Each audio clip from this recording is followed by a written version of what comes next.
सृष्टि तक की बात इनको मालूम चल गई, कैसे कैसे सृष्टि बनी सब मालूम हो गया। बस पीछे 2000 साल पहले ये लोग राजा थे और इतना बड़ा राजपाट दुनिया में कोई नहीं कर पाए, इतना शासन प्रणाली जो है इतनी बेहतर कोई नहीं दे सका समाज को। आज भी दुनिया के लोग जो है सबसे सर्वोत्तम जो है सम्राट अशोक को मानते हैं, इसलिए किसी भी राजा के नाम के आगे पीछे महान नहीं जुड़ा है, सम्राट अशोक के पीछे महान शब्द जुड़ता है। महान सम्राट अशोक इतना बेहतरीन राजपाट किया और इतनी बड़ी भूभाग पे राज किया। बस 2000 साल पहले आपका राजपाट इस देश में हुआ करता था, यह सारा मुल्क आपका था। यही बात आप भूल गए, बाकी सृष्टि की सारी बात उधर की याद है। करोड़ों और लाखों साल पहले जिस पर वैज्ञानिक आज भी शोध कर रहे हैं वो बातें आपको मालूम है। बस यही अपने राजपाट होने का जो है सारा वृत्तांत आप भूल गए। जब आप अपने पुरखों के राजपाट को, अपने गौरवशाली इतिहास को भूल गए तो कीड़े और मकोड़ों जैसी जिंदगी हो गई। जैसे ही अभी हमारे पढ़े लिखे लोग तैयार हुए समाज में, उन लोगों ने खोजबीन किया कि हम कौन हैं। बाबा साहब विदेश में गए, वहां पर बहुत से लोगों ने, अधिकारियों ने पूछा, अंग्रेजों ने, कि क्या हैं आप कौन हैं। तो बाबा साहब वहां पर उत्तर दिए थे कि हम शासक वंश से हैं, हमारे पुरखे शासक हुआ करते थे भारत के। तो आप मामूली खानदान से नहीं हैं, आप उस खानदान से हैं जहां पे आपके पुरखों को विश्वगुरु माना गया। पूरी दुनिया के लोग नालंदा, तक्षशिला, विक्रमशिला, उद्वंतपुरी, राउरकेला, वल्लभी, ऐसे करके अभी तक 28 यूनिवर्सिटी की खोज की जा चुकी है और संभावना है कि अभी और भी बहुत है जो जिसपे राज्य से पर्दा उठना बाकी है। दुनिया आती थी आपके पुरखों से ज्ञान लेने के लिए। इतना धन था आपके राजपाट में, इतना धन था कि उस समय जो है भारत आज के समय पर जैसे दुनिया की महाशक्ति अमेरिका है, ऐसे ही अमेरिका से भी कहीं ज्यादा आगे आप निकल चुके थे। वो था भारत कभी का, जिस समय आपके पुरखों के राजपाट में दुनिया इस भारत को सोने की चिड़िया के नाम से जानती थी। और धर्म इस कदर जो है यहाँ पर स्थापित हो चुका था, मानव बुद्ध के द्वारा दिया गया धर्म इस कदर यहाँ पे स्थापित हो चुका था कि पूरी दुनिया में जहां जहां बुद्ध का धर्म है, अलग अलग भाषाओं में, अलग अलग शब्दों में भारत को ही स्वर्ग की भूमि बोला गया। चाइना अलग बोली बोलता है, जापान अलग, ताइवान, यानी जितना भी बुद्धिस्ट कंट्री है सब अलग अलग बोली में, अलग अलग भाषा में भारत को स्वर्ग की भूमि बोला है। मगर भारतीय लोगों को अज्ञानता थोप करके उनको बताया गया स्वर्ग कहाँ है। स्वर्ग कहाँ है? ऊपर ऊपर ना। पूरी दुनिया कह रही है। अभी शोध हुआ, प्रोफेसर राजेंद्र प्रसाद सिंह जो विश्व प्रसिद्ध भाषा वैज्ञानिक हैं और इतिहासकार हैं, उन्होंने जो है कई भाषाओं का जब अध्ययन किया तो बताया कि पूरी दुनिया के लोग भारत को स्वर्ग बोलते हैं। आज भी उनके साहित्यों में है भारत जो है, इस धरती पर अगर कहीं स्वर्ग है तो भारत में। मगर भारतीय लोगों के स्वर्ग को समाप्त करके उनको ये बताया गया कि स्वर्ग कहाँ है, ऊपर है। दुनिया जानती है कि आपके पुरखे क्या थे, और यही जान करके जब दुनिया भर के जितने भी चाहे राष्ट्रपति हो, प्रधानमंत्री हो, कोई भी शासक जब आते हैं भारत को, तो भारत में आने के बाद यहाँ की मिट्टी को चूमते हैं लेट करके। जानते हैं क्यों? क्योंकि श्रीलंका आज भी मानता है कि अगर भगवान बुद्ध का ज्ञान हम तक न पहुंचा होता तो हम आज भी मछुआरे थे, मछुआरे ही होते। हमारी जिंदगी क्या होती? हम एक इंसान होने का जो हमको एक पहचान मिल पाई, आज हम लोग जो है एक मानव जैसी जिंदगी जी रहे हैं, तो ये अच्छी नहीं थी पहले। तो वो लोग आज भी आप लोगों का गुणगान करते हैं।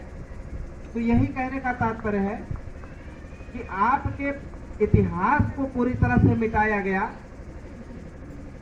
पूरे भारत में 84,000 बुद्ध विहार थे, 84,000 चैत्य थे।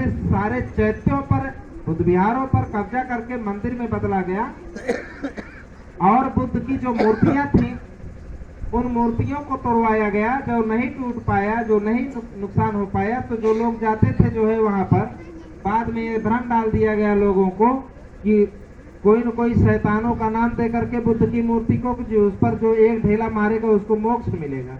ढेला मारते मारते मारते मारते एकदम ढक दिया गया था मूर्ति ही।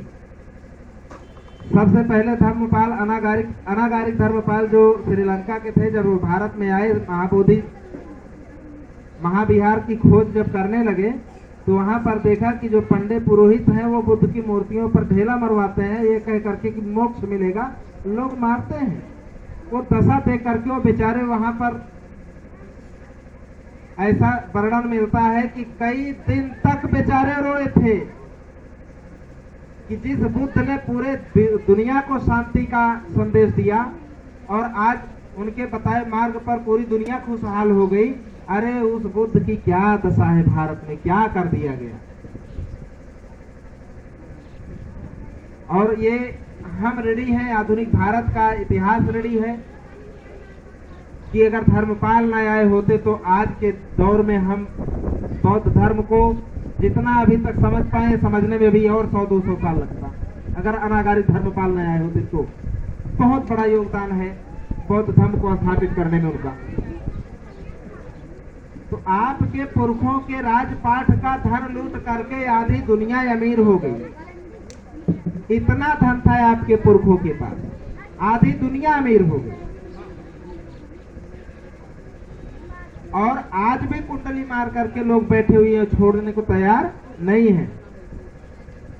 आज के समय पर जो शासन सत्ता में है वो भी बेचारे इस देश के रहने वाले नहीं, वो भी बाहर से ही आए हुए लोग हैं। और आज भी आपकी अज्ञानता का परिणाम है कि आपके ऊपर आज भी राज कर रहे हैं। आपने नतीजा भी देख लिया होगा कि इस तरह से जो है जबरदस्ती जो है, कितनी जबरदस्ती है, लोकतंत्र का अपमान किया जा रहा है। तो ये गौरवशाली इतिहास है आपका। आप जब अपना इतिहास जान जाएंगे, अपने पुरखों की विरासत को जान जाएंगे, तो आप अपने पुरखों के राजपाट को फिर से हासिल करने के लिए उठ करके खड़े हो जाएंगे और आगे बढ़ने का काम करेंगे। यही बात जो है अखरती है कि आप अपने पुरखों को जान ही ना पाओ। आपके पुरखों की भाषा से आपको काट दिया गया, आप अपने पुरखों की भाषा ही नहीं जानते हो। जो भी पढ़े लिखे लोग हैं, जिनको आप पढ़ा लिखा मानते हैं, आपके पुरखों की भाषा दे दिया जाएगा पढ़ने को, शिलालेख कोई नहीं पढ़ सकता। ये दशा है। जब पढ़े लिखे लोग, ऊंचे पढ़े लिखे लोग जब नहीं पढ़ पाएंगे आपके पुरखों के लेख को, लिखावट को, तो फिर अनपढ़ों से क्या हम आशा करें। पूरी दुनिया में आज सम्राट अशोक ऐसे महान शासक हैं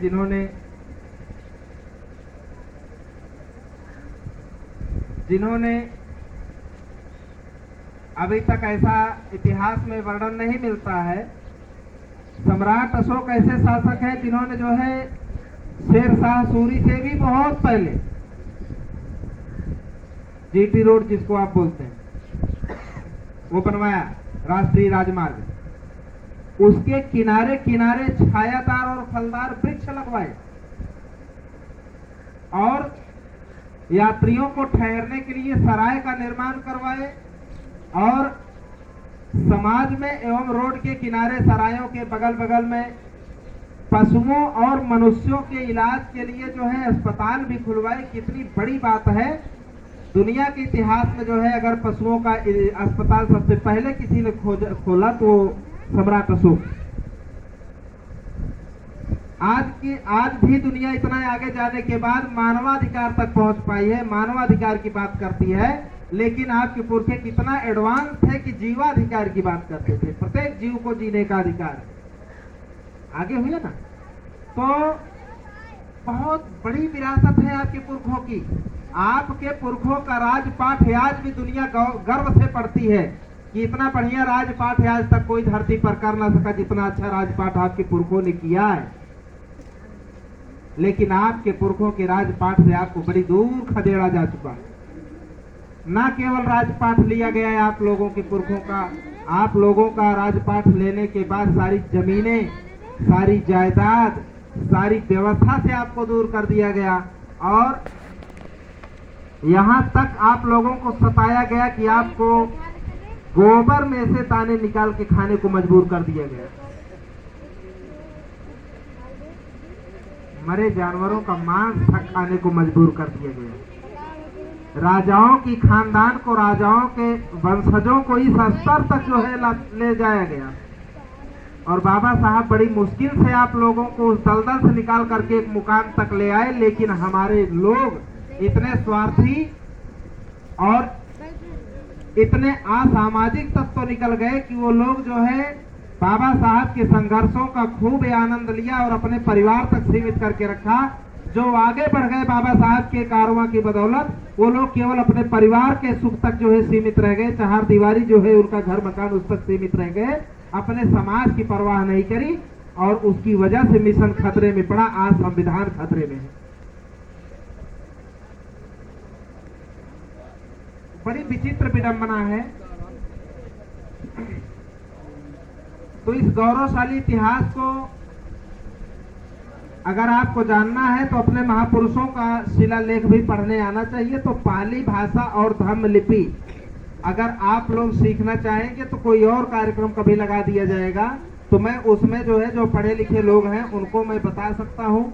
एक दिन का जो है पूरा टाइम देना होगा। एक दिन में मैं उसको लिखना और पढ़ना सिखा दूंगा कि 2000 साल पहले जो जिसको आप ब्राह्मी लिपि आज कहते हैं उसको पढ़ा और लिखा